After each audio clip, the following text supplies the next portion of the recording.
बताइए। बाबा साहेब का पवित्र संविधान हाथ में उठाकर राहुल गांधी ने नरेंद्र मोदी सरकार का नक्शा बदल कर रख दिया। जो बीजेपी संविधान बदलने की बात करती थी, उनको संविधान की किताब उठाकर खोपड़ी से लगानी पड़ गई। अयोध्या में भगवान के पीछे छिपकर लोगों को मूर्ख बनाने वाली बीजेपी को संविधान के मानने वाले लोगों ने खदेड़ कर रख दिया। बीजेपी अयोध्या में भी हार गई। मोदी खुद मार्जिन के मामले में आखिरी नंबर पर खड़े हैं। राहुल गांधी नंबर 1 पर हैं। यूपी में अखिलेश यादव ने भी कमाल का रिजल्ट दिया है। अमित शाह की सारी चाणक्यगिरी धो दी गई है। बीजेपी का पतन नरेंद्र मोदी और अमित शाह के कारण ही हुआ है। मोदी और शाह की तानाशाही भरे पिछले 10 सालों के कारण ही जनता इनसे दूर होती चली गई। और ये वो हैं कि उत्तर प्रदेश बिहार में गाय की पूजा करेंगे और नॉर्थ ईस्ट में कहेंगे कि बीफ खाना कोई बुरी बात नहीं है, खाओ खाओ। ये दोहरे चरित्र वाले लोग हैं। अब तक मोदी और शाह हर मंच से गला फाड़ रहे थे कि मुसलमानों को आरक्षण नहीं देंगे, हिंदुओं का छीनकर मुसलमानों को आरक्षण दे दिया जाएगा। लेकिन अब क्या हुआ? जिस टीडीपी के आगे पीछे नरेंद्र मोदी जी मधुमक्खी की तरह मंडरा रहे हैं, वो टीडीपी मुसलमानों को आरक्षण देने की बात कर रही है। ये ऐसे बड़े बड़े तुर्रम खां बनेंगे, लेकिन मौका आने पर तुरंत सबसे पहले गधे को बाप बना लेते हैं। महामानव को शेर से मेमना बनते हुए देश देख रहा है। दोस्तों, संसद की सुरक्षा में पिछले जाड़े में चूक हुई थी। विपक्षी अमित शाह का इस मसले पर एक बयान चाहते थे। इस बात पर इन लोगों की तानाशाही ऐसी थी कि 100 सांसदों को निलंबित कर दिया गया था। मोदी को कुछ और नहीं मिला है, कर्म फल मिला है, कर्म फल।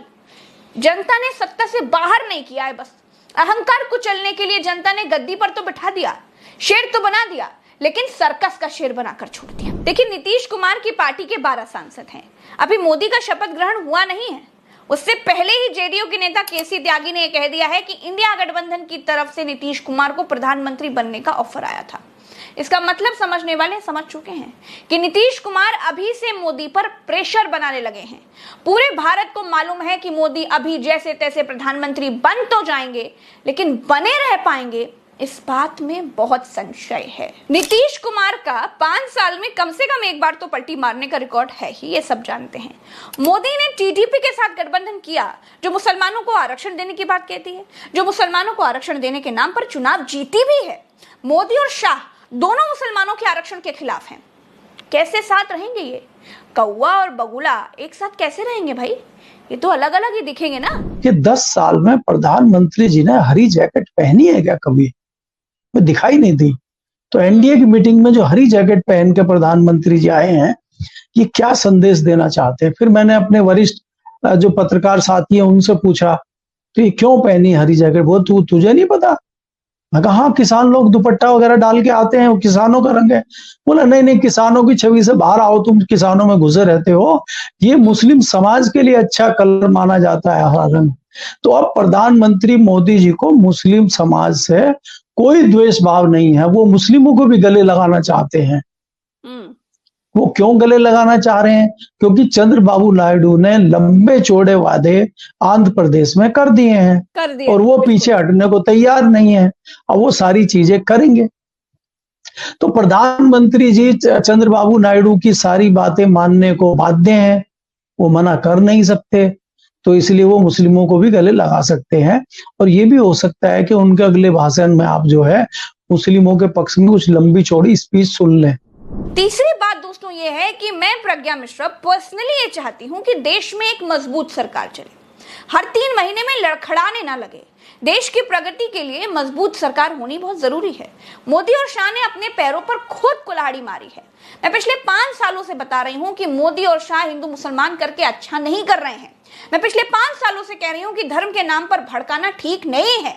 मैं पिछले 5 साल से कह रही हूं कि जुलूस निकालिए, लेकिन मस्जिदों पर चढ़कर झंडे लगाना ठीक नहीं है। मैं पिछले 5 साल से ये बात कह रही हूं कि तुम्हारी औकात राम को लाने की नहीं है।